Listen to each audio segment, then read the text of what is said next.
house lines or house leads. Now, it goes without saying, we've all got a lead that we put on a dog when we take them outside the house to go to the park, go to the rec, go to the comp, wherever you like. It's just standard practice. When you leave the house, you just clip the lead on or chuck a lead over the dog's neck to then have an element of control over that dog and a physical connection with that dog as you're walking from A to B in a public place. Standard. But there is nothing wrong, and people, for whatever reason, think that it's a little bit weird to have a lead on your dog when they're in the house. Why do we do that? Well, like outside the house, we need an element of physical connection with the dog to manage redirection, manage excitable behavior, manage enthusiasm, manage, overexcitement, etc., etc. But we need to still do that in the house. Delivery drivers, doorbells going, resource guarding spaniels that claim a spot on the sofa and don't let you sit down on it. When guests arrive, dogs jump up for attention-seeking behaviour. It's a lot easier to manage those behaviours that we do not want that little dog to do if we've got a physical element of control, i.e. a house line. Now, it doesn't have to be long, doesn't have to be 30 metres as in a long line that you would use and implement when you're outside. Completely different thing. Long lines outside are a tool to enable us to connect or have a physical connection or a conversation with the dog when they're at distance. So if a dog is 20 metres away, you would go, Fido, come. If Fido ignored you, you would go, Fido, come. Check as a reminder, just like us going, oi, Fido, listen to me. Then the dog would feel the physical sensation and go, oh, right, yeah, okay, yeah, sorry, I'm on my way back. Thanks for reminding me. That's a completely different thing because it's a lot longer distance. If we transferred our outside long lines into the house, then as you can imagine, it will be a game, spaghetti bolognese. Your lounge would look like a game of Kaplunk. God, that's an old one. How old am I? Anyway, and your 20-metre long line would get caught up in the coffee table around the TV. You'd be tripping. It'd be an absolute nightmare. Picture the scene. So however, we need an element of working line, working length, working distance on that really light, almost ribbon sort of thin cord is what you could call it, to be able to manage the dog effectively. The reason why we need that sufficient distance is because if it is a Cocker Spaniel that is not letting you sit on the sofa, you can go, Fido, get off. That's the one choice I'm going to give you. Fido, get off.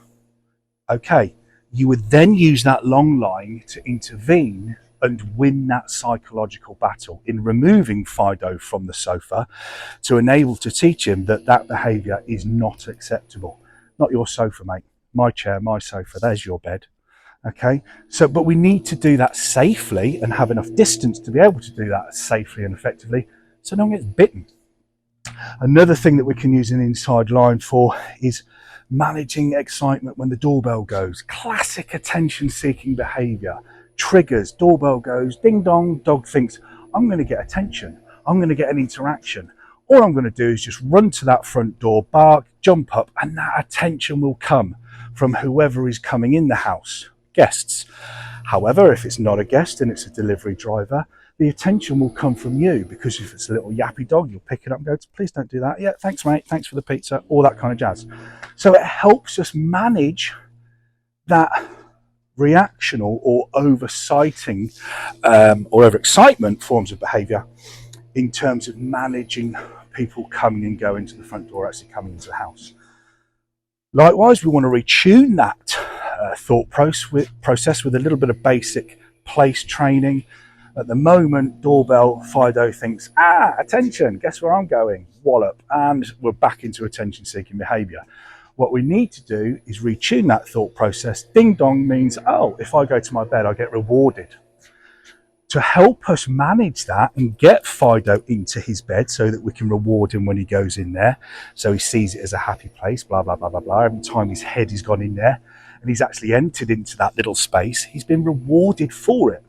So we're not using it as a place of punishment because we've taught him effectively, this is the best place in the house to be, because every time I've gone in here, I've been rewarded, or I've received something nice, or I've been given a puzzle or a game or something to do which I find mentally enriching and mentally stimulating.